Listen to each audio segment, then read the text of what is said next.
સાપરીએ સાહેબ phone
okay હવે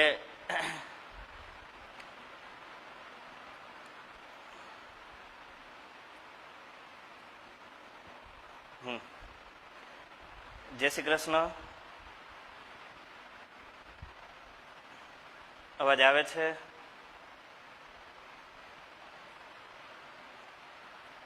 બધા જ સ્ટુડન્ટ્સને ગુડ આફ્ટરનૂન. લાસ્ટમાં આપણે અરીસાનું સૂત્ર મેળવ્યું હતું, એની સાબિતી જોઈ હતી. 1/v + 1/u = 1/f. અરીસાના કિસ્સામાં પ્રતિબિંબ અંતર, વસ્તુ અંતર અને કેન્દ્ર લંબાઈ વચ્ચેનો સંબંધ દર્શાવતું સૂત્ર એટલે કે અરીસાનું સૂત્ર એ આપણે મેળવ્યું હતું. આવું જ લેન્સનું સૂત્ર આપણે આગળ મેળવવાના છીએ, જે વાત આપણે લાસ્ટમાં કરી હતી. હવે એ પહેલા આપણે આજે જે જોવાનું છે એની વાત કરીએ તો ચેપ્ટરમાં આપેલી પહેલી જ પ્રવૃત્તિ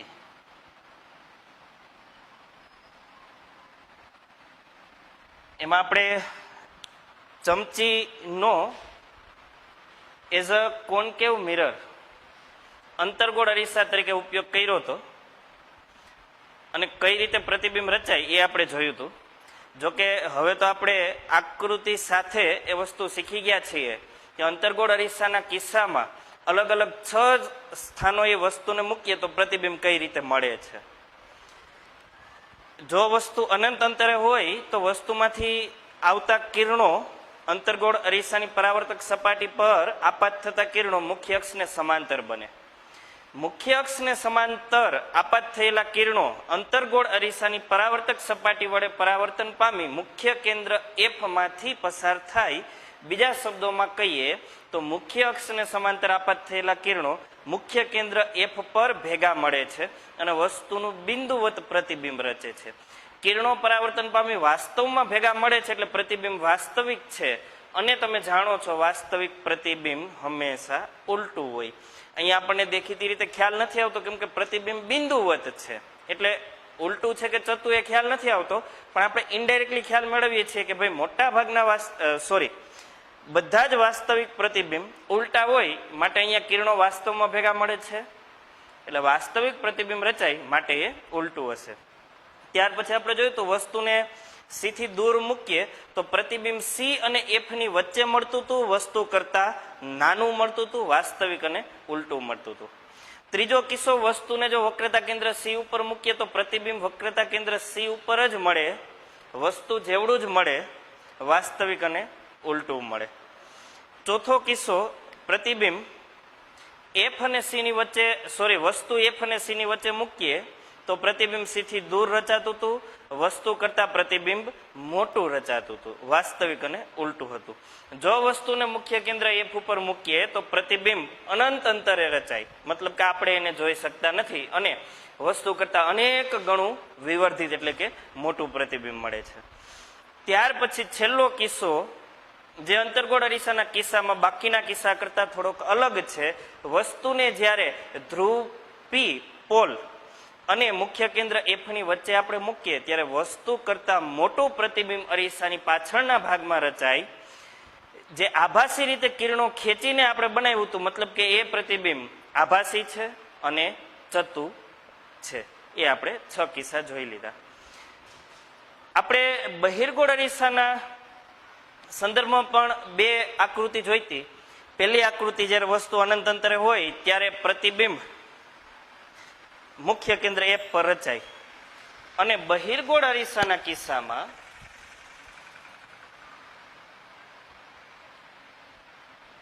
મુખ્ય કેન્દ્ર અને વક્રતા કેન્દ્ર એ પરાવર્તક સપાટી બાજુ નહીં પણ અરીસાની પાછળના ભાગમાં હોય, એફ અને સી. એટલે આપણે જોયું હતું કે બહિર્ગોળ અરીસાના કિસ્સામાં વસ્તુ અનંત અંતરે હોય ત્યારે મુખ્ય અક્ષને સમાંતર આપાત થયેલા જે કિરણો છે એ આ રીતે પરાવર્તન પામી જતા હતા, પરંતુ એ કિરણો પાછળ આપણે જો ખેંચીએ આભાસી રીતે તો અહીંયા આપણને આભાસી પ્રતિબિંબ મળતું હતું. એક આ કિસ્સો જોયો હતો. બીજો કિસ્સો આપણે એ જોયો હતો કે અનંત અંતરેથી લઈ અને ધ્રુવ પી ની વચ્ચે ગમે ત્યાં વસ્તુને રાખીએ તો વસ્તુનું પ્રતિબિંબ અરીસાના પાછળના ભાગમાં આભાસી ચતું અને વસ્તુ કરતા નાનું જ મળતું હતું. આ કિસ્સો ખાસ યાદ રાખજો. અનંત અંતરથી લઈને ધ્રુવ સુધીમાં ગમે ત્યાં વસ્તુને મૂકીએ પ્રતિબિંબ વસ્તુ કરતા નાનું, આભાસી અને ચતું જ મળતું હતું. અરીસાથી જેટલા નજીક વસ્તુને લઈ જાય એટલું પ્રતિબિંબ નજીક દેખાય, અરીસાથી જેટલા દૂર જતા જઈએ એટલું પ્રતિબિંબ દૂર દેખાય. આ વાત બહિર્ગોળ અરીસાના કિસ્સામાં આપણે જોઈતી. હવે આ વાતને ધ્યાનમાં રાખીને આપણે આજે એક નવી વાત શીખવાના છીએ. ધ્યાન આપજો. કોઈ એક મોટું વૃક્ષ છે, એ વૃક્ષનું પ્રતિબિંબ મારે મેળવવું છે. એટલે જો હું સમતલ અરીસાનો ઉપયોગ કરું, જેની સપાટી વક્ર નથી એવો સમતલ અરીસો એટલે કે દર્પણ, આનો ઉપયોગ કરું તો શું થાય? સમતલ અરીસાના કિસ્સામાં આપણે એની ખાસિયતમાં પેલું જ જોયું હતું કે જેવડું કદ કે પરિમાણ વસ્તુનું હોય એવડું જ કદ, એવડું જ પરિમાણ પ્રતિબિંબનું મળે છે. સમતલ અરીસાના કિસ્સામાં જેવડી વસ્તુ હોય એવડું જ પ્રતિબિંબ રચાય. તો વૃક્ષ બહુ મોટું હોય એ કિસ્સામાં આપણે આવો નાનો સમતલ અરીસો લઈને એનું પ્રતિબિંબ મેળવવાની કોશિશ કરીએ તો પ્રતિબિંબ આપણને પૂરું મળશે નહીં. આખા વૃક્ષનું પ્રતિબિંબ આ નાના સમતલ અરીસા વડે નહીં મળે, કેમ કે અરીસો વૃક્ષ જેટલો અથવા તો એનાથી થોડો મોટો હોય તો આખું પ્રતિબિંબ મળે. હવે બીજી વાત, જો આપણે અંતર્ગોળ અરીસાનો વિચાર કરીએ આ મોટા વૃક્ષનું પ્રતિબિંબ મેળવવા માટે, અંતર્ગોળ અરીસો તો શું થાય?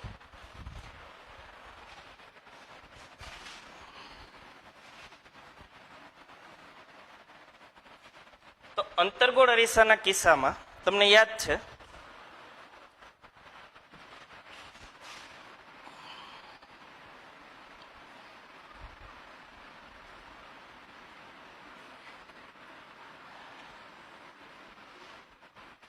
મોટા ભાગના પ્રતિબિંબ વાસ્તવિક એટલે કે ઉલટા મળે છે. હવે આપણે વૃક્ષનું પ્રતિબિંબ જોઈએ છે અને ચતુ પ્રતિબિંબ જોઈએ છે તો એના માટે અંતર્ગોળ અરીસો કામનો નહીં. હા, અંતર્ગોળ અરીસામાં એક સ્થાન એવું છે, મુખ્ય કેન્દ્ર એફ અને ધ્રુવ પી ની વચ્ચે જો આપણે વૃક્ષને રાખીએ એટલે વૃક્ષ તો એની જગ્યાએ સ્ટેબલ હોય, આપણે અરીસાને એ રીતે સેટ કરીએ કે એફ અને પી ની વચ્ચે જ વૃક્ષ આવે તો વૃક્ષનું આપણને ચતુ પ્રતિબિંબ મળે વૃક્ષ કરતા મોટું. વૃક્ષ કરતા મોટું પ્રતિબિંબ મેળવવા માટે અંતર્ગોળ અરીસો એટલો મોટો જોઈએ. બીજું, અંતર્ગોળ અરીસાના એફ અને પી ની વચ્ચે વૃક્ષને રાખવું હોય એ પોસિબલ ક્યારેય નથી, કેમ કે એના માટે અંતર્ગોળ અરીસો ખૂબ મોટો લેવો પડે. એટલે અંતર્ગોળ અરીસો આ કિસ્સામાં ઉપયોગમાં આવશે નહીં. હવે આપણી આગળ એક જ છેલ્લો ચાન્સ, ચાપડિયા હેત સર, જો અરીસાને વૃક્ષથી દૂર રાખવામાં આવે તો આખું ના દેખાય. કેવો અરીસો બેટા? સમતલ અરીસો, અંતર્ગોળ અરીસો? કેમ કે અંતર્ગોળ અરીસાના કિસ્સામાં તો આપણે બધું જોયું. શા માટે પોસિબલ નથી?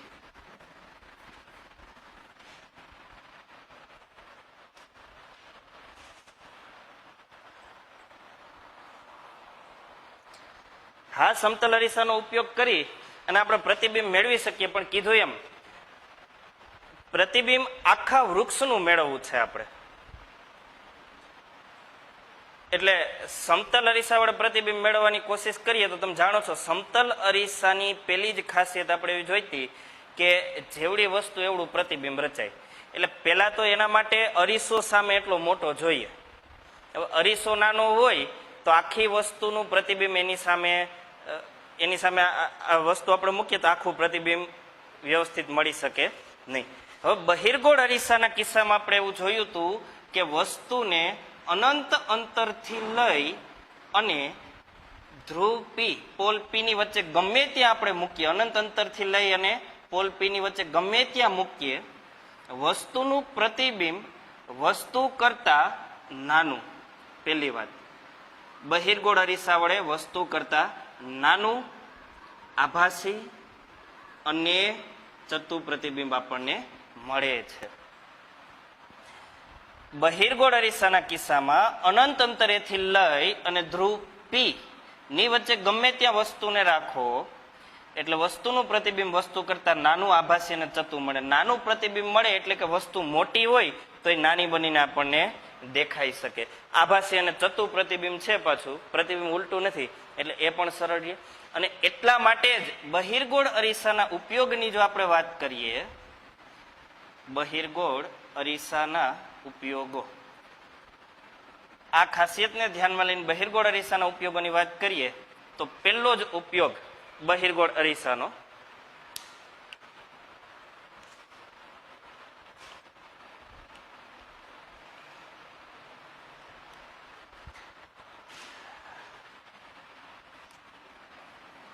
વાહનોના સાઈડ ગ્લાસ, સાઈડ મિરર તરીકે.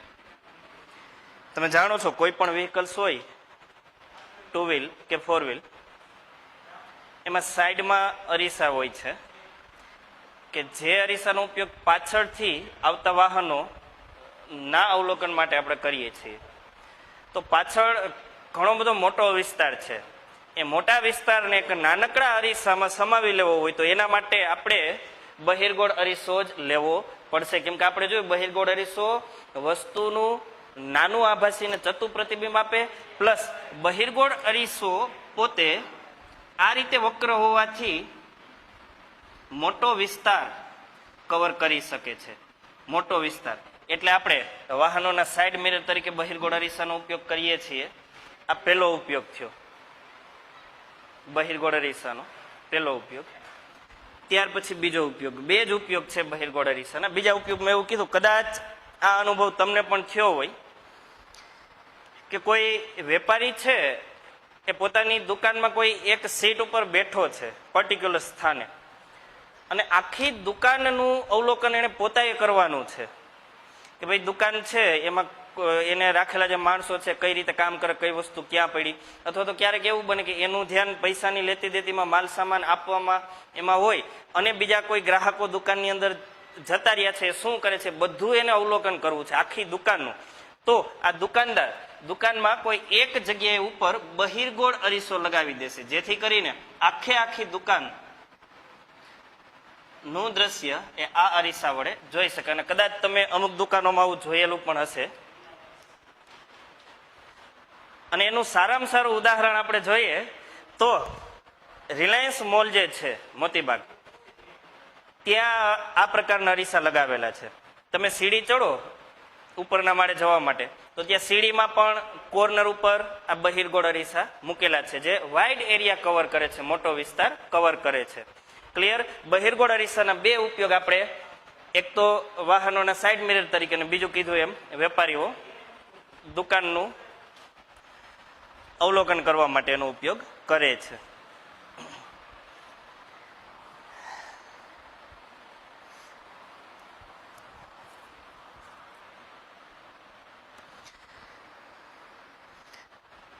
પ્રવૃત્તિ 10.1 આપણે જોઈ લીધી. પ્રવૃત્તિ 10.1 જેની હમણાં ચર્ચા કરી હતી, ચમચીનો અંતર્ગોળ અરીસા તરીકે ઉપયોગ આપણે કર્યો હતો. ત્યાર પછી પ્રવૃત્તિ 10.2 જેની ચર્ચા આપણે કરવાની બાકી છે, એ આજે આપણે લઈ લઈએ. પ્રવૃત્તિ અત્યાર સુધી જે કઈ બધી ક્લિયર કરી નાખશું. પ્રવૃત્તિ અત્યારે લેવાનું કારણ એ કે તમે અંતર્ગોળ બહિર્ગોળ અરીસા વિશે અત્યાર સુધીમાં જે કંઈ સમજ્યા છો ને એની જરૂર પડે છે, એટલે હવે ક્લિયરલી તમને સમજાઈ જશે, એટલે પ્રવૃત્તિ આપણે અત્યારે લઈએ છીએ. પ્રવૃત્તિ 10.2 એમાં એવું કીધું છે કે અંતર્ગોળ અરીસો લઈ અને સૂર્યના કિરણોનું પ્રતિબિંબ રચો. તમે જાણો છો અંતર્ગોળ અરીસો એની મુખ્ય અક્ષને સમાંતર આપાત થતા કિરણો એને કોઈ એક બિંદુ ઉપર કેન્દ્રિત કરે, જેને આપણે મુખ્ય કેન્દ્ર એફ કહીએ. તો અહીંયા અંતર્ગોળ અરીસા વડે સૂર્યના જે આપાત કિરણો છે મુખ્ય અક્ષને સમાંતર, કેમ કે સૂર્ય અનંત અંતરે છે, એને તમે કોઈ કાગળ પર ભેગા કરો, આ બધા કિરણોને એક ચોક્કસ સ્થાન પર સૂર્યનું નાનું એવું પ્રતિબિંબ રચાશે. જે જગ્યાએ પ્રતિબિંબ રચાય એ અરીસાનું મુખ્ય કેન્દ્ર એફ હશે. આ રીતે અરીસાની કેન્દ્ર લંબાઈ તમે નક્કી કરી શકો. આ છે પ્રવૃત્તિ 10.2. અને એક આમાં ચેતવણી ખાસ આપી છે, એનું ધ્યાન રાખજો બેટા. સૂર્ય તરફ પ્રત્યક્ષ કે સૂર્યપ્રકાશને પરાવર્તિત કરતા અરીસામાં ન જોવું, કેમ કે સૂર્યનું જ ખુશ ડઢાણિયા સરપણે સાઈડ મિરરની સપાટી તો સમતલ જ હોય. બેટા દેખીતી રીતે સમતલ લાગશે, ખરેખર સમતલ નથી. સાઈડ મિરરને જોતા તમને એવું લાગશે કે સમતલ છે, પણ એ સમતલ હોતા નથી. એટલે હવે તમે ચોકસાઈપૂર્વક એ સાઈડ મિરર એનું અવલોકન કરી લેજો, એટલે તમને ખ્યાલ આવશે કે એ સમતલ નથી, સેજ વક્ર છે. જીલ ફળદુ, સર કેમેરામાં કયો અરીસો હોય છે? બેટા કેમેરામાં લેન્સ હોય, જેની વાત આપણે હજી કરી નથી, આગળ આવવાની છે. લેન્સ એટલે પારદર્શક અત્યારે આપણે અપારદર્શક એવા અરીસાઓની વાત કરીએ છીએ. કેમેરામાં લેન્સ હોય છે અને અત્યારે તો બહુ હાઈ ક્વોલિટી લેન્સ આવી ગયા એટલે કેમેરામાં ચિત્ર પણ બહુ સરસ મજાના કેપ્ચર થાય છે પિક્ચર, અને રેન્જ પણ વધી ગઈ છે. એ આપણે લેન્સના કિસ્સામાં વાતો કરશું. તો બહિર્ગોળ અરીસાના બે ઉપયોગ જોઈએ અને કીધું એમ પ્રવૃત્તિ 10.2 કરતી વખતે ખાસ ધ્યાન રાખવાનું, અંતર્ગોળ અરીસા વડે સૂર્યનું પ્રતિબિંબ મેળવતી વખતે પ્રત્યક્ષ કે અપ્રત્યક્ષ રીતે આ અંતર્ગોળ અરીસા સામે જોવું નહીં, કેમ કે સૂર્યનું જ એક બિંદુવત પ્રતિબિંબ રચાય છે આ કિસ્સામાં, અને જો આપણી આંખમાં એ પ્રતિબિંબ રચાઈ જાય તો એનર્જી ખૂબ હોય.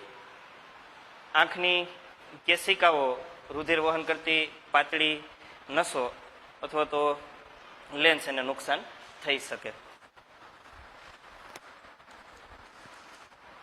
બીજો આમાં એક છેલ્લો ક્વેશ્ચન છે પ્રવૃત્તિ 10.2 માં, અરીસા તથા કાગળને થોડી મિનિટો સુધી આ જ સ્થિતિમાં પકડી રાખો. આ જ સ્થિતિ એટલે કે અંતર્ગોળ અરીસા વડે પેપર પર, કાગળ પર તમે સૂર્યનું બિંદુવત પ્રતિબિંબ મેળવો, એક તીક્ષ્ણ પ્રતિબિંબ. આ જ સ્થિતિમાં પકડી રાખો એટલે કાગળ સળગવા લાગશે, એમાંથી ધુવાડા નીકળતા દેખાશે.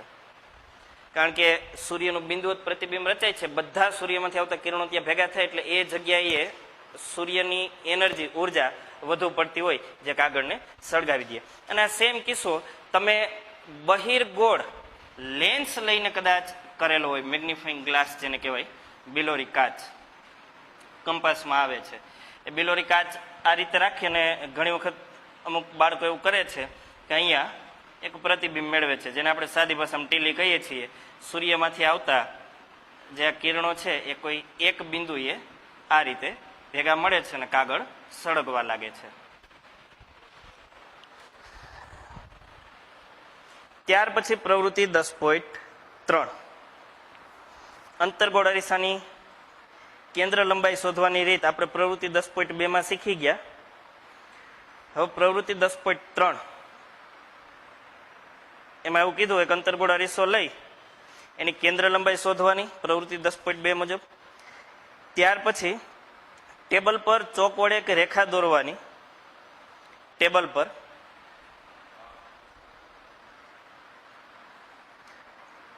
અંતર્ગોળ અરીસાને એક સ્ટેન્ડ પર ગોઠવવાનો. સ્ટેન્ડની રેખા પર એવી રીતે મૂકો કે જેથી અરીસાનો ધ્રુવ આ રેખા પર આવે. એટલે આ રીતે તમારે કરવાનું, આપણે જોઈએ બોર્ડ ઉપર.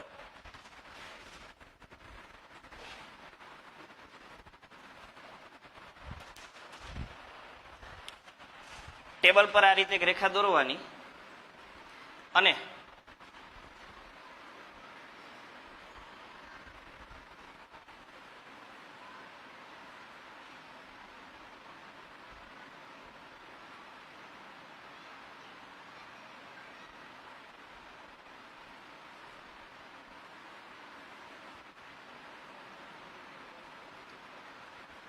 અંતર્ગોળ અરીસાને આ રીતે ટેબલ પર ગોઠવવાનો. અરીસાને એવી રીતે ગોઠવવાનો જેથી અરીસાનો ધ્રુવ આ તમે જે રેખા દોરી છે ચોક વડે એમના પર આવે.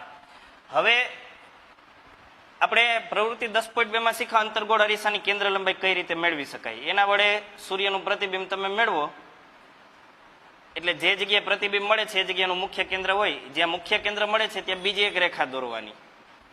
પછી ધ્રુવથી મુખ્ય કેન્દ્ર સુધીનું અંતર, સ્મોલ એફ કેન્દ્ર લંબાઈ, એટલા જ અંતરે એક ત્રીજી રેખા દોરવાની. એટલા જ અંતરે એક ત્રીજી રેખા દોરવાની. ધ્રુવથી આ ત્રીજી રેખા ત્યાં સુધીનું અંતર એ હશે વક્રતા ત્રિજ્યા આર જેટલું.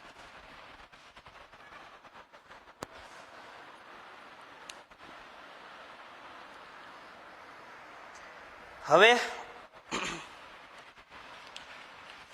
અહીંયા સી છે, અહીંયા એફ છે.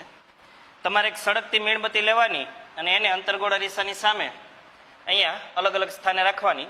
પેલા સી થી દૂર રાખવાની મીણબત્તીને. સી થી દૂર રાખશો ત્યારે તમને ખબર છે પ્રતિબિંબ સી અને એફ ની વચ્ચે વાસ્તવિક, ઉલટું અને વસ્તુ કરતા નાનું મળશે. સી ઉપર રાખો મીણબત્તીને ત્યાર પછી સી એફ ની વચ્ચે રાખો, ત્યાર પછી એફ ઉપર રાખો, એફ અને પી ની વચ્ચે રાખો, અને આ દરેક બિંદુએ તમે મીણબત્તી રાખી ત્યારે પ્રતિબિંબ ક્યાં રચાય છે એ તમારે કોષ્ટકની અંદર ટેબલની અંદર નોંધ કરતી જવાની. તમને અત્યારે ખ્યાલ જ છે, સી થી દૂર રાખો ત્યારે આ રીતે પ્રતિબિંબ રચાય, સી ઉપર મીણબત્તીને રાખો ત્યારે સી પર જ વાસ્તવિક ઉલટું અને વસ્તુ જેવડું જ પ્રતિબિંબ મળે છે. આ બધા કિસ્સા તમને ખ્યાલ છે. એ છે પ્રવૃત્તિ 10.3. ત્યાર પછી પ્રવૃત્તિ 10.4.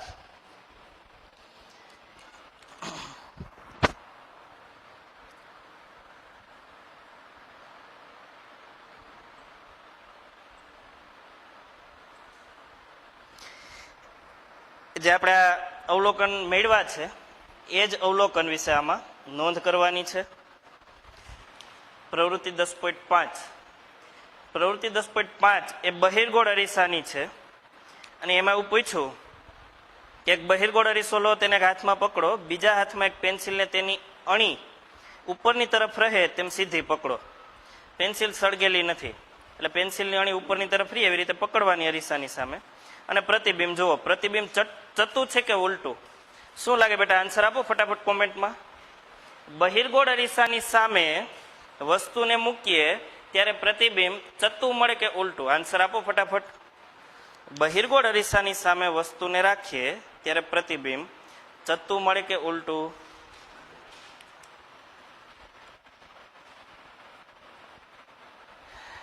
મંથન ફર્સ્ટ આન્સર આપ્યો, વેરી ગુડ બેટા. ચતું પ્રતિબિંબ મળશે. ચતું પ્રતિબિંબ હંમેશા આભાસી હોય. હવે સેકન્ડ ક્વેશ્ચન, એ પણ તમારામાંથી ઘણા બધા સ્ટુડન્ટ્સને ખ્યાલ હશે.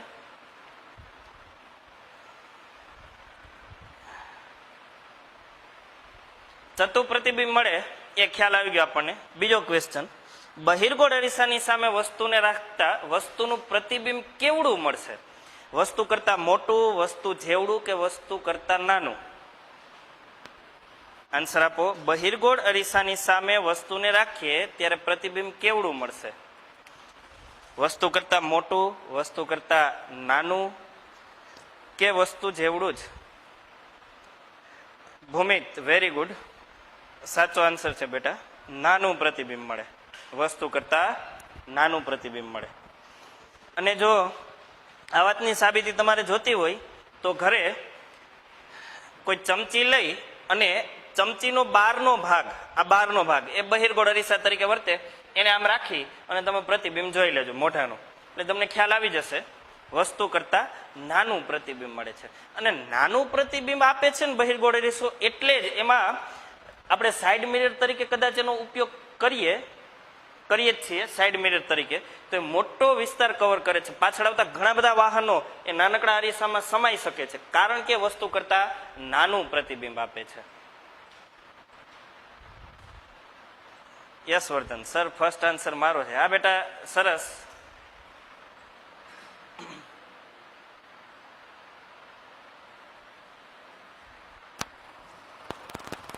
પછી પ્રવૃત્તિ 10.5 જ આગળ વસ્તુને અરીસાથી ધીમે ધીમે દૂર લેતા જાવ એટલે પ્રતિબિંબ પણ અરીસાની પાછળ એટલું જ દૂર ખસેલું જણાય છે આપણને. પ્રવૃત્તિ 10.6 જેની આપણે ચર્ચા કરી લીધી, સમતલ અરીસો, અંતર્ગોળ અરીસો અને બહિર્ગોળ અરીસો, આ ત્રણ અરીસામાંથી કયા અરીસા વડે કોઈ મોટી વસ્તુ લાઈક કોઈ ટ્રી, કોઈ વૃક્ષનું પ્રતિબિંબ આપણને સ્પષ્ટ અને ચતું મળે? તો કે બહિર્ગોળ અરીસો. બહિર્ગોળ અરીસાના કિસ્સામાં વસ્તુનું આભાસી, ચતું અને વસ્તુ કરતા નાનું પ્રતિબિંબ આપણને મળે છે.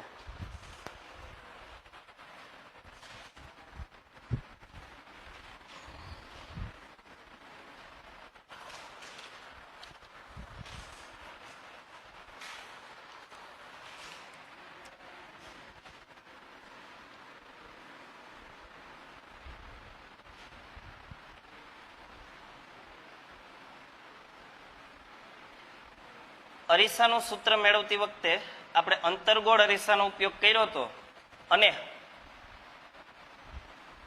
વસ્તુમાંથી અંતર્ગોળ અરીસાની પરાવર્તક સપાટી પર આપાત થઈ શકે એવા 4 કિરણો એ આપણે લીધા હતા. મુખ્ય કેન્દ્ર F, ધ્રુવ P, P પી થી એફ સુધી જેટલું અંતર છે એટલા જ અંતરે, એફ થી એટલા જ અંતરે અહીંયા હોય વક્રતા કેન્દ્ર સી. સી થી પી સુધીનું અંતર એટલા જ અંતરે અહીંયા આપણે વસ્તુને મૂકીએ.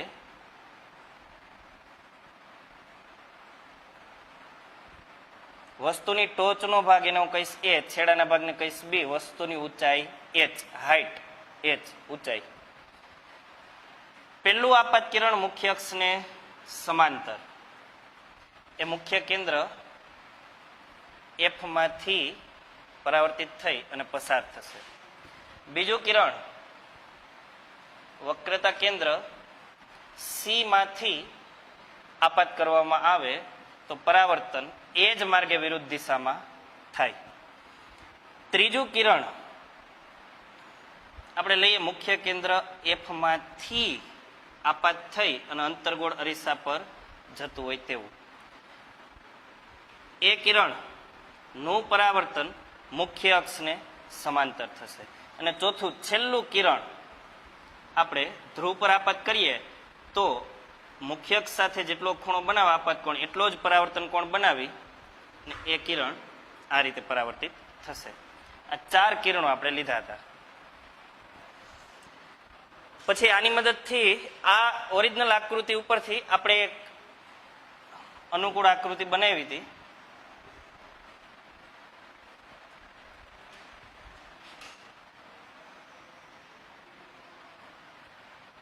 આ છે વસ્તુ એ બી અને આ છે ધ્રુવ પી. વસ્તુ એ બી અને એમાંથી પી પર જતું આપાત કિરણ એ આ છે.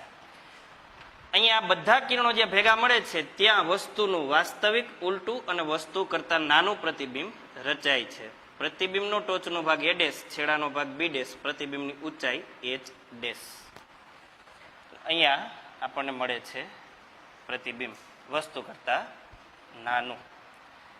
એક્યુરેટ વાત કરીએ તો વસ્તુ કરતા અડધું હોય. આ કિરણ જે આવે છે એ વક્રતા કેન્દ્ર સી માંથી પસાર થાય. પ્રતિબિંબની ટોચ પર જે કિરણ આવે છે સી માંથી પસાર થાય એટલે આ બિંદુને આપણે કહેશું સી. પ્રતિબિંબ એ ડેશ બી ડેશ. આ આકૃતિની આપણે જરૂર પડે છે. હવે આજે આપણે એક નવી રાશિ અરીસાના કિસ્સામાં મોટવણી, જેને આપણે ટૂંકમાં સ્મોલ એમ વડે દર્શાવી શકીએ, એની ચર્ચા કરવાના. મોટવણી એટલે શું? બહુ સરળ છે સમજવું, ધ્યાનથી સાંભળજો બેટા.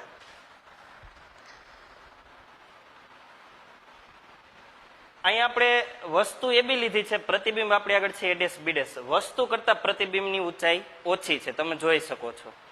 વસ્તુની ઊંચાઈ કરતા પ્રતિબિંબની ઊંચાઈ ઓછી છે. તો પ્રતિબિંબની ઊંચાઈ અને વસ્તુની ઊંચાઈ ની સરખામણી દર્શાવતો રેશિયો એને આપણે કહેશું મોટવણી. મોટવણીને આપણે આ રીતે લખી શકીએ, પ્રતિબિંબની ઊંચાઈ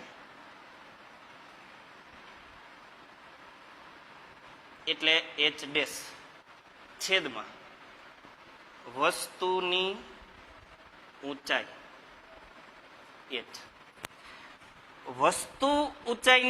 વસ્તુની ઊંચાઈ ની સાપેક્ષે પ્રતિબિંબની ઊંચાઈ કેટલી મળે છે, મોટી નાની કેટલા ગણી, એ જે રેશિયો એને જ કહેવાય મોટવણી. વસ્તુની સાપેક્ષે પ્રતિબિંબની ઊંચાઈ એ રેશિયાને કહેવાય મોટવણી. બીજું એક ખાસ યાદ રાખી લેજો, હંમેશા છેદમાં જે પદ હોય, આ અંશ છે આ છેદ, એની સાપેક્ષે ઉપરનું પદ હોય. અહીંયા છેદમાં વસ્તુની ઊંચાઈ છે એટલે આપણે એવું કહી શકીએ વસ્તુની સાપેક્ષે પ્રતિબિંબની ઊંચાઈ કેટલી મળે એ રેશિયાને કહેવાય મોટવણી.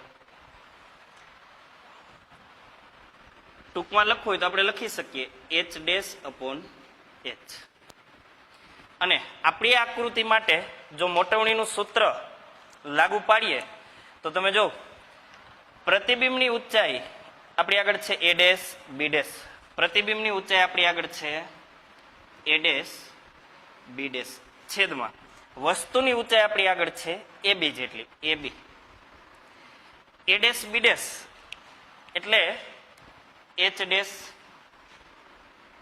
અને એ બી એટલે એચ. આ રીતે મોટવણીને બીજી રીતે પણ વ્યાખ્યાયિત કરી શકાય એ પણ આપણે જોઈએ.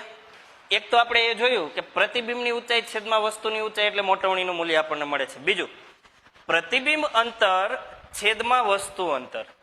અંતર હંમેશા ધ્રુવની સાપેક્ષે માપવાના હોય, એ તમને ખ્યાલ છે. ધ્રુવની સાપેક્ષે ધ્રુવથી પ્રતિબિંબ સુધીનું અંતર એને આપણે વી કીધું હતું, ધ્રુવથી વસ્તુ સુધીનું અંતર એને આપણે યુ કીધું હતું. એટલે મોટવણીને કીધું એમ આ રીતે પણ લખી શકાય, પ્રતિબિંબ અંતર છેદમાં વસ્તુ અંતર. પ્રતિબિંબ અંતર આપણી આગળ છે પી બી ડેશ અને વસ્તુ અંતર આપણી આગળ છે પી બી. પી બી ડેશ ધ્રુવથી પ્રતિબિંબ સુધીનું અંતર એ થશે માઇનસ વી. ધ્રુવથી ડાબી બાજુ છે એટલે આપણે લીધું ઋણ મૂલ્ય, છેદમાં પી બી વસ્તુ અંતર યુ એ પણ ડાબી બાજુ છે એટલે આપણે લેશું માઇનસ. માઇનસ માઇનસ થઈ જાય પ્લસ. તો મોટવણી કીધું એમ આપણે બે રીતે દર્શાવી શકીએ, ઊંચાઈના સંદર્ભમાં અને અંતરના સંદર્ભમાં. હવે આ બંને સૂત્ર જે આપણને મળે છે મોટવણીના, એને કમ્બાઈન સંયુક્ત સ્વરૂપે લખીએ તો મોટવણી એમ બરાબર પ્રતિબિંબની ઊંચાઈ છેદમાં વસ્તુની ઊંચાઈ અથવા તો પ્રતિબિંબ અંતર છેદમાં વસ્તુ અંતર, આ રીતે લખી શકીએ. પણ બેટા હજી આ સૂત્રમાં જો આપણે કાર્ટેશિયન સંજ્ઞા પ્રણાલીનો વિચાર કરીએ તો તમે ધ્યાનથી જો, વસ્તુ ઊંચાઈ એ મુખ્ય અક્ષની ઉપર તરફ છે એટલે એ તો ધન હોય, પરંતુ પ્રતિબિંબની ઊંચાઈ મુખ્ય અક્ષની નીચેની તરફ છે એટલે એને લેવી પડે આપણે ઋણ, આને લેવું પડે ઋણ. બીજું, આ રીતે કોઈ અંશ અને છેદ હોય એમાંથી માનો કે અંશ માઇનસ છે અથવા તો માનો કે છેદ માઇનસ છે, તો એ માઇનસ એને તમે આ રીતે અંશ અને છેદ બંનેને લાગુ પાડી શકો. આટલી આપણે વાત કરીએ તો આ માઇનસ એને કીધું એમ આપણે અંશ અને છેદ બંનેને લાગુ પાડીએ છીએ. હવે આ માઇનસને પેલી બાજુ જવા દઉં બરાબરની આ સાઈડ, તો થશે m is equal to h dash upon h is equal to minus v upon u. તમને કદાચ ક્વેશ્ચન થાય કે આ માઇનસ પેલી બાજુ કઈ રીતે જાય, તો એ મેથ્સનો રૂલ્સ છે. x is equal to y હોય, આ માઇનસ એક્સ હોય, આને તમારે પ્લસ કરવા હોય તો શું કરવું પડે, આ માઇનસ એક્સને પ્લસ કરવા હોય તો શું કરવું પડે, તો કે સર એને ગુણ્યા માઇનસ એક કરવું પડે.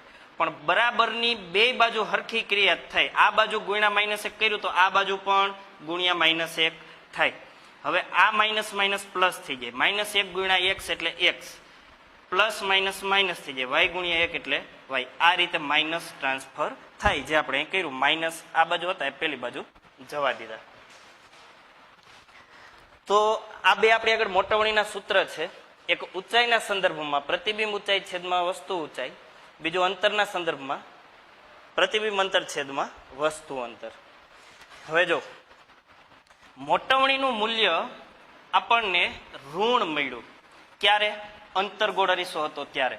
ઋણ શા માટે મળ્યું? તો કે માઇનસ અહીંયા હતા આપણે ત્યાં ટ્રાન્સફર કર્યા. અહીંયા માઇનસ ક્યાંથી આવ્યા હતા? તો કે પ્રતિબિંબની ઊંચાઈ h ડેશ ને આપણે ઋણ લીધી હતી, કેમ કે પ્રતિબિંબ મુખ્ય અક્ષની નીચે હતું. ઉલટું પ્રતિબિંબ હંમેશા વાસ્તવિક હોય અને એ વાસ્તવિક અથવા તો ઉલટા પ્રતિબિંબના કિસ્સામાં મોટવણીનું મૂલ્ય આપણને ઋણ મળે. એટલે અંતરગોળ અરીસાના કિસ્સામાં મોટવણીનું મૂલ્ય આપણને ઋણ મળશે. હા, ધ્યાનથી જોજો, એક કિસ્સો એવો છે અંતરગોળ અરીસાના કિસ્સામાં કે જ્યારે મોટવણીનું મૂલ્ય આપણને ધન મળશે, જ્યારે વસ્તુને આપણે મુખ્ય કેન્દ્ર F અને ધ્રુવ P ની વચ્ચે મૂકીએ. અહીંયા જ્યારે આપણે વસ્તુને મૂકીએ છીએ ત્યારે વસ્તુનું પ્રતિબિંબ અરીસાના પાછળના ભાગમાં આભાસી અને ચતુ મળે છે. હવે આ રીતે આભાસી અને ચતુ પ્રતિબિંબ મળે તો પ્રતિબિંબ ઊંચાઈ તમે જો મુખ્ય અક્ષની ઉપર એટલે ધન જ લેવી પડે. એટલે h ડેશ જે આપણે માઇનસ લીધું હતું એ તમે પ્લસ લ્યો તો v અપોન યુ એ પણ પ્લસ મળે.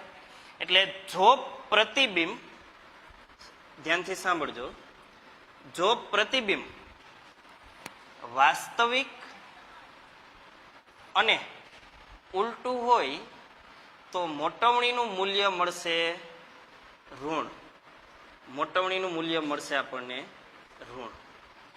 પરંતુ જો પ્રતિબિંબ આભાસી અને ચતુ હોય તો ચતુ પ્રતિબિંબ મતલબ એ મુખ્ય અક્ષની ઉપર જ હોય. મુખ્ય અક્ષની ઉપર હોય એટલે એચ ડેશ પ્રતિબિંબ ઊંચાઈ એ ધન થઈ ગઈ, એ ધન થઈ જાય એટલે મોટવણી ધન મળે. તો એ કિસ્સામાં મોટવણી આપણને મળશે ધન. આટલું ક્લિયર થયું? મોટવણીની જે આ વાત આપણે કરી એમાં કોઈને કઈ ક્વેશ્ચન હોય કે ડાઉટ હોય તો કોમેન્ટ કરો ફટાફટ. સમજાઈ ગયું? કમ્પ્લીટ?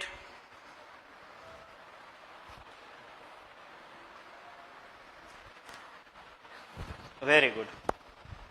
ફરીથી કહી દઉં, જો મોટવણી એટલે પ્રતિબિંબ ઊંચાઈ છેદમાં વસ્તુ ઊંચાઈ અથવા પ્રતિબિંબ અંતર છેદમાં વસ્તુ અંતર.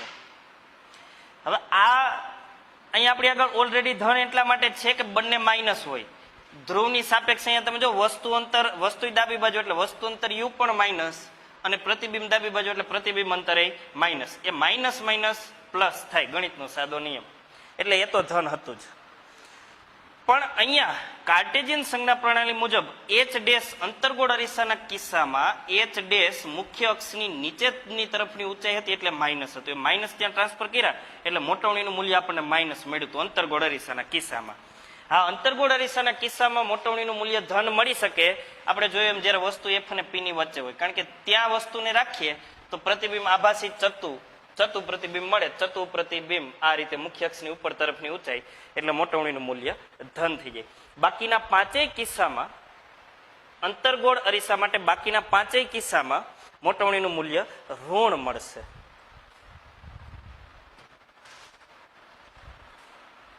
ના બેટા, આ સૂત્ર કઈ સાબિત કરવાની જરૂર નથી. એ હું તમને આજે ડાયજેસ્ટમાંથી હોમવર્ક આપીશ, એમાં છે. અત્યારે ખાલી સમજો.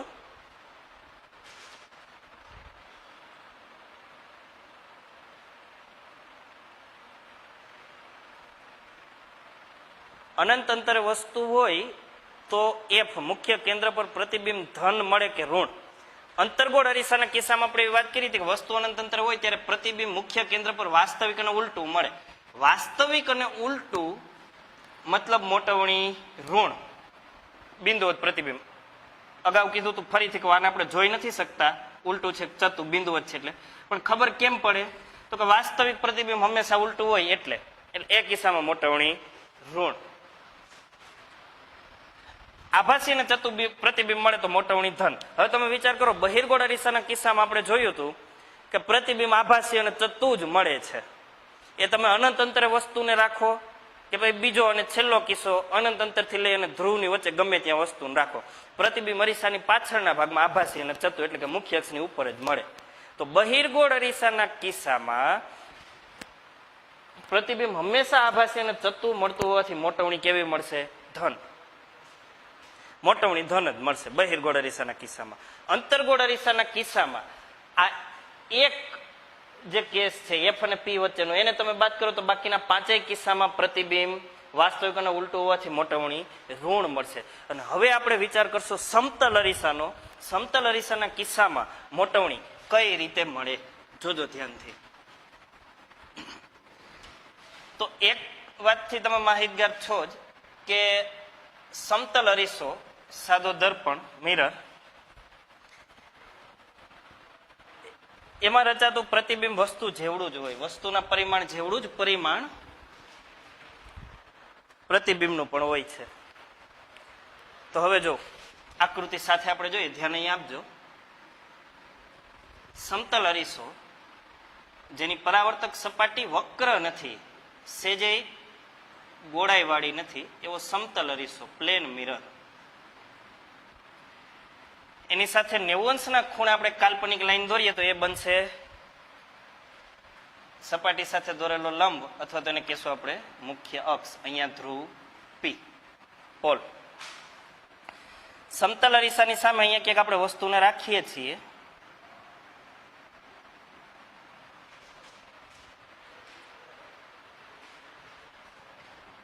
એક કિરણ મુખ્ય અક્ષને સમાંતર આપાત કરીએ તો એ લંબ રૂપે આપાત થાય. મતલબ કે લંબ સાથે કાંઈ ખૂણો નથી બનાવતું, 0 અંશ એટલે પરાવર્તન 0 અંશ એટલે આ જ રીતે વિરુદ્ધ દિશામાં એ જ માર્ગે પરાવર્તન થઈ જાય. બીજું આપાત કિરણ આપણે લઈએ ધ્રુવમાં જતું હોય તેવું, તો એ જેટલો આપાત કોણ બનાવે આ મુખ્ય અક્ષ સાથે, અને આપણે કહી દઈએ મુખ્ય અક્ષ. આપાત કિરણ મુખ્ય અક્ષ સાથે જેટલો ખૂણો બનાવે એટલો જ ખૂણો પરાવર્તિત કિરણ પણ બનાવશે. આર એંગલ ઓફ રિફ્લેક્શન, પરાવર્તન કોણ, આ પરાવર્તિત કિરણ છે. હવે આ કિરણ આમ જતું રહ્યું, આ કિરણ આમ જતું રહ્યું, બંને કિરણો ક્યાંય મળતા નથી વાસ્તવમાં, એટલે વાસ્તવિક પ્રતિબિંબ ન મળે. બંને કિરણોને આપણે આભાસી રીતે પાછળ આ રીતે ખેંચીએ તો આભાસી રીતે બંને કિરણો અહીંયા મળે છે, મતલબ કે અહીંયા વસ્તુનું પ્રતિબિંબ રચાય. પ્રતિબિંબ તમે જો વસ્તુ જેવડું જ આભાસી અને ચત્તું મળે છે, મતલબ કે વસ્તુની ઊંચાઈ અને પ્રતિબિંબની ઊંચાઈ સેમ છે.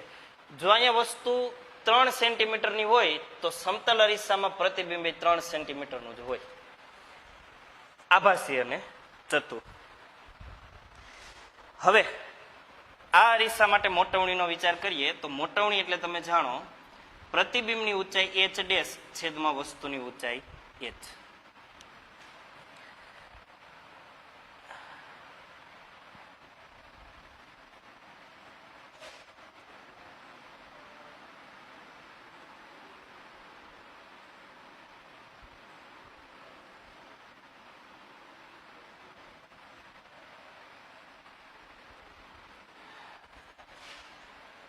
પ્રતિબિંબ a ડેશ b ડેશ, વસ્તુ a b. પ્રતિબિંબની ઊંચાઈ h ડેશ એ અહીંયા છે 3 સેન્ટીમીટર છેદમાં વસ્તુની ઊંચાઈ એ પણ છે 3 સેન્ટીમીટર. 3 3 કેન્સલ થાય, આન્સર મળે 1. મોટવણીનું મૂલ્ય આપણને મળ્યું 1. સમતલ અરીસાના કિસ્સામાં મોટવણીનું મૂલ્ય હંમેશા 1 જ મળશે, કેમ કે વસ્તુ જેવડી હોય, જેટલી વસ્તુની ઊંચાઈ હોય એટલી જ ઊંચાઈ આપણને પ્રતિબિંબની મળે છે. એટલે એ બંને ઊંચાઈ અંશ અને છેદ બાદ ભાગાકાર થાય અને આન્સર 1 જ મળે, એટલે મોટવણીનું હંમેશા 1 મૂલ્ય મળશે સમતલ અરીસા વડે. તમે વસ્તુ પ્રતિબિંબ અંતરની વાત કરો તો જેટલું પ્રતિબિંબ અંતર એટલું જ વસ્તુ અંતર હોય, એટલે એ પણ કેન્સલ થઈને આન્સર 1 જ મળે. પાછું આભાસી ને ચત્તુ એટલે મોટવણીનું મૂલ્ય ધન જ મળે. ધન અને 1 સમતલ અરીસાના કિસ્સામાં. અરીસો જો સમતલ હોય તો મોટવણીનું મૂલ્ય હંમેશા ધન એટલે કે +1 મળે છે. ક્લિયર? હવે તમારે બેટા વિચારીને શાંતિથી આન્સર આપવાનો છે કોમેન્ટમાં. અંતર્ગોળ અરીસાના કિસ્સામાં આપણે એવું જોયું હતું કે F અને P ની વચ્ચે વસ્તુને ન રાખીએ તો બાકીના 5 કિસ્સામાં મોટવણી ઋણ મળે છે, કારણ કે પ્રતિબિંબ વાસ્તવિક અને ઉલટું છે. હાલો એ વાત તો બરાબર. પણ જેમ આપણે અહીંયા જોયું કે સમતલ અરીસાના કિસ્સામાં મોટવણીનું મૂલ્ય 1 મળે છે, એમ અંતર્ગોળ અરીસાના કિસ્સામાં મોટવણીનું મૂલ્ય 1 મેળવવા માટે વસ્તુને કયા બિંદુ પર રાખવી જોઈએ, કયા સ્થાને રાખવી જોઈએ? આન્સર આપો કોમેન્ટમાં. અંતર્ગોળ અરીસાના કિસ્સામાં મોટવણીનું મૂલ્ય 1 મેળવવું હોય તો વસ્તુને ક્યાં રાખવી જોઈએ? Riddhi, very good, first answer બેટા, C પર. સરસ. કેમ કે વક્રતા કેન્દ્ર C પર જ્યારે વસ્તુને રાખીએ ત્યારે પ્રતિબિંબ વસ્તુ જેવડું જ મળે, વસ્તુની ઊંચાઈ જેટલું જ. સરસ, વેરી ગુડ. ઘણા બધા સ્ટુડન્ટ્સ આન્સર આપે છે. અને અંતરની તો વાત કરવાની આવતી જ નથી, કેમ કે જ્યાં વસ્તુ છે ત્યાં જ પ્રતિબિંબ છે, એટલે વસ્તુનું પ્રતિબિંબ અંતર એ સેમ છે. અંશ છેદ ઉડી અને આન્સર મળે 1. ઓકે.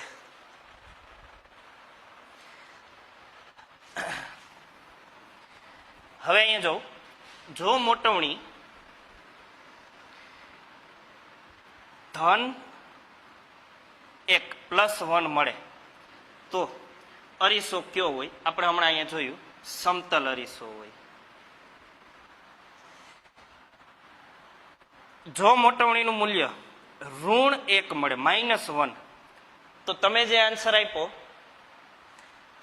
એ મુજબ અરીસો હોય અંતર્ગોળ. અંતર્ગોળ અરીસાના કિસ્સામાં C પર મુખ્ય અક્ષ ઉપર વસ્તુને મૂકો ત્યારે પ્રતિબિંબ C પર જ પણ ઉલટું મળે. ઉલટું મળે એટલે H ડેશ મુખ્ય અક્ષની નીચેની તરફ થઈ એટલે મોટવણીનું મૂલ્ય ઋણ મળશે. પણ પ્રતિબિંબ અને વસ્તુની ઊંચાઈ સરખી હોવાથી છેદ ઉડીને આન્સર 1 મળે, એટલે ઋણ 1 તો અંતર્ગોળ અરીસો. હજી આગળ આપણે વિચાર કરીએ, ઋણ અને પ્રતિબિંબ ગ્રેટર ધેન 1, ગ્રેટર ધેન નો સિમ્બોલ, ગ્રેટર ધેન 1, 1 કરતા મોટું. હવે જોજો બેટા ધ્યાનથી, પ્રતિબિંબ 1 કરતા મોટું ક્યારે મળે, ધ્યાનથી સમજજો. જો અંશ મોટો અને છેદ અંશ કરતા નાનો હોય તો જે તમને ફાઇનલ આન્સર મળે છે, આ પદ નાનું ને આ પદ મોટું હોય તો ફાઇનલ આન્સર જે તમને મળે છે એ 1 કરતા મોટું હશે. કઈ રીતે, જો એક્ઝામ્પલ જોઈએ આપણે. અંશ મોટો ને છેદ નાનો, એવું માની લો કે 3/2, અહીંયા અંશ મોટો ને છેદ નાનો છે, એટલે તમે ભાગાકાર કરો તો જવાબ 1 કરતા મોટો મળે, 3/2. 2 1 2 ભાગ ના એટલે પોઈન્ટ મૂકો, 0 2 5 10, 1.5, મતલબ કે 1 કરતા મોટું. એટલે અંશ મોટો અને છેદ નાનો હોય ત્યારે પ્રતિબિંબ 1 કરતા મોટું મળે છે. મીન્સ આ રીતે ગ્રેટર ધેન 1, 1 કરતા મોટું પ્રતિબિંબ. આપણી ભાષામાં વાત કરીએ તો પ્રતિબિંબની ઊંચાઈ વસ્તુની ઊંચાઈ કરતા વધુ હોય, વસ્તુ કરતા પ્રતિબિંબ મોટું હોય ત્યારે મોટવણીનું મૂલ્ય 1 કરતા વધુ મળશે અથવા 1 કરતા મોટું મળશે.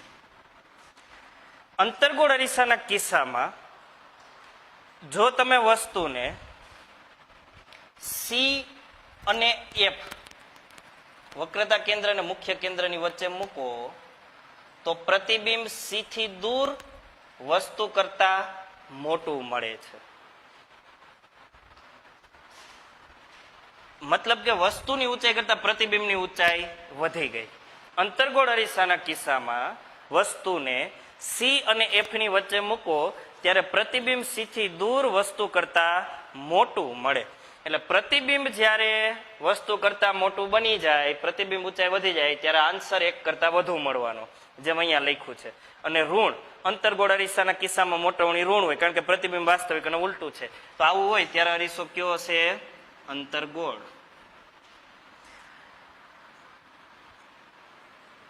મોટવણી ધન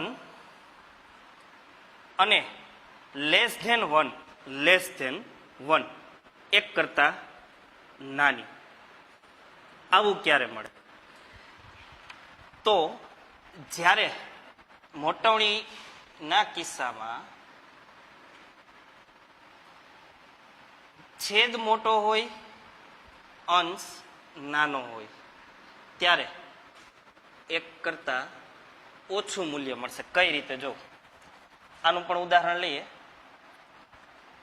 અંશ નાનો, છેદ મોટો, એટલે તમને જે આન્સર મળશે ને 1 કરતા નાનો જ મળશે.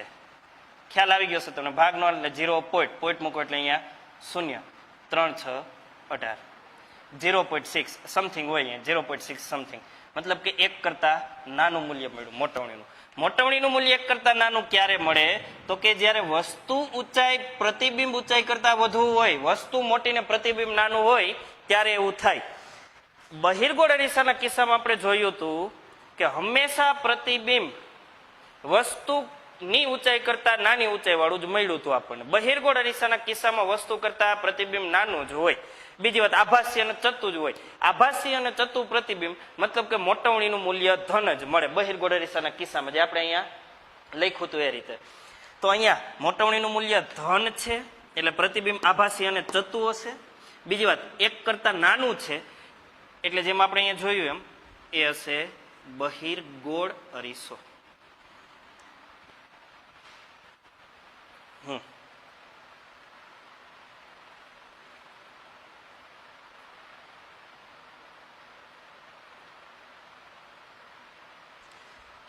હવે ઋણ અને એ કિસ્સો તો આવી ગયો છે. ઋણ અને ગ્રેટર ધેન 1 આનો વિચાર કરીએ.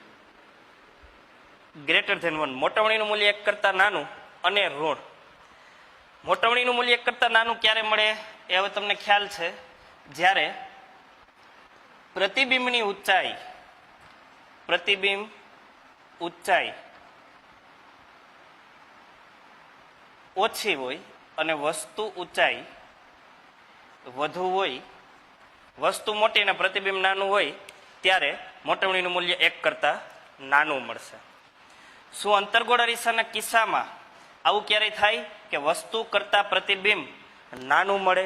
તો કે હા, વસ્તુને જ્યારે આપણે સી થી દૂર રાખી હતી, અંતર્ગોળ અરીસાના કિસ્સામાં વસ્તુ જ્યારે સી થી દૂર હતી ત્યારે પ્રતિબિંબ સી અને એફ ની વચ્ચે વાસ્તવિક ઉલટું અને વસ્તુ કરતા નાનું હતું. બહુ શોર્ટમાં કહીએ તો પ્રતિબિંબની ઊંચાઈ વસ્તુની ઊંચાઈ કરતા ઓછી હતી, એટલે મોટવણીનું મૂલ્ય 1 કરતા નાનું મળે. કેમ કે એચ ડેશ નાના છે, એચ મોટા છે, એટલે 1 કરતા નાનું મૂલ્ય મળવાનું. બીજું અંતર્ગોળ અરીસો છે, વાસ્તવિક અને ઉલટું પ્રતિબિંબ આપે એટલે મોટવણી ઋણ થાય, એટલે આપણે લખશું અંતર્ગોળ અરીસો. હવે પ્રતિબિંબના પ્રકારની વાત કરીએ, અહીંયા લખીએ સાઈડમાં. જો કે આપણે સાથે સાથે એ વાત કરી હતી, પાછું એક વખત રિવાઇઝ થઈ જાય. પ્રતિબિંબનો પ્રકાર.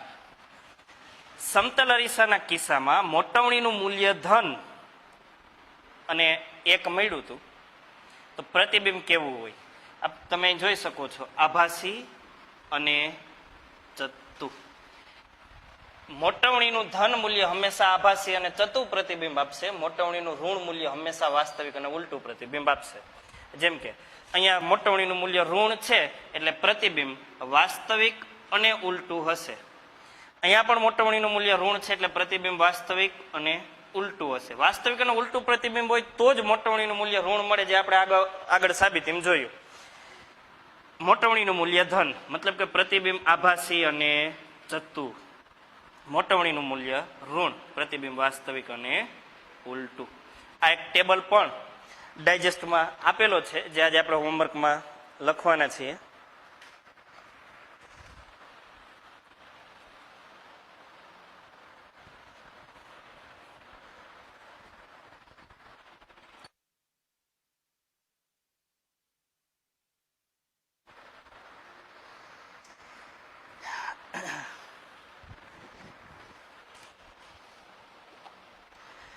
કે બેટા આના પછીનો ટોપિક એ આજે નહીં ચાલી શકે, કેમ કે ટાઈમ પૂરો થઈ ગયો છે. હવે આપણે હોમવર્કની વાત કરી લઈએ તો આપણે આજે પ્રવૃત્તિ જોઈ 10.2, 10.3, 10.4 અને 10.5. એ તમારે લખવાની નથી પણ ધ્યાનથી રીડ કરવાની છે, અને એમની અંદર પ્રવૃત્તિની અંદર જે કંઈ ક્વેશ્ચન પૂછ્યા છે એના આન્સર તમારે આપવાની ટ્રાય કરવાની છે.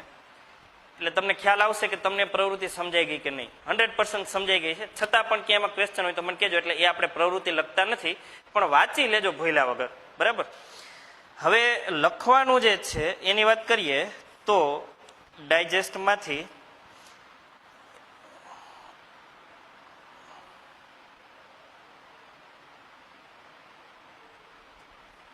એક તો તમારે પ્રશ્ન નંબર 23 બહિર્ગોળ અરીસાનો ઉપયોગ, જેની આજે આપણે ચર્ચા કરી, ડાયજેસ્ટમાંથી પ્રશ્ન નંબર 23 બહિર્ગોળ અરીસાના 2 ઉપયોગ.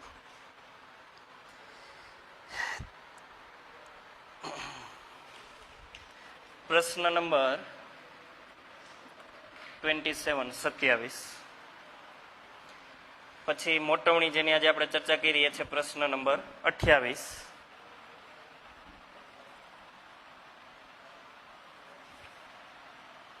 સોરી, પ્રશ્ન નંબર 28 કાર્ટેશિયન સંજ્ઞા પ્રણાલી ઉપર છે, મોટવણી ઉપર નહીં.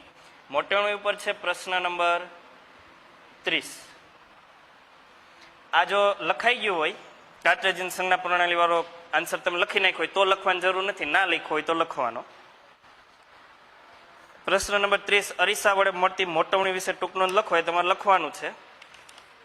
અને સાથે સાથે જે આપણે સાબિતી મેળવી મોટવણીના સૂત્ર માટેની એ છે પ્રશ્ન નંબર 31, એ પણ લખવાનો છે ખાસ.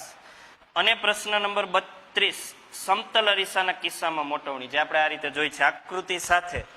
એટલે ફેરબુકમાં તમે પ્રશ્ન 31 અને 32 લખો તો આકૃતિ પણ દોરવાની છે પેન્સિલ સ્કેલથી. ઓકે, 23 અને 28 લખાઈ ગયો છે ને, તો આ બે કેન્સલ, 23 અને 28, 27, 30, 31 અને 32.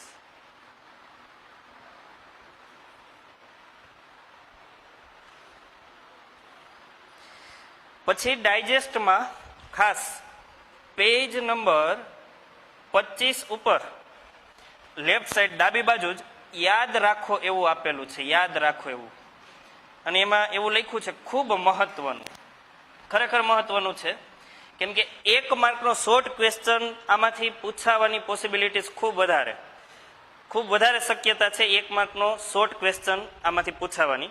એટલે જે આપણે આ ટેબલ કર્યું છે એ જ આમાં છે, આ ખાસ.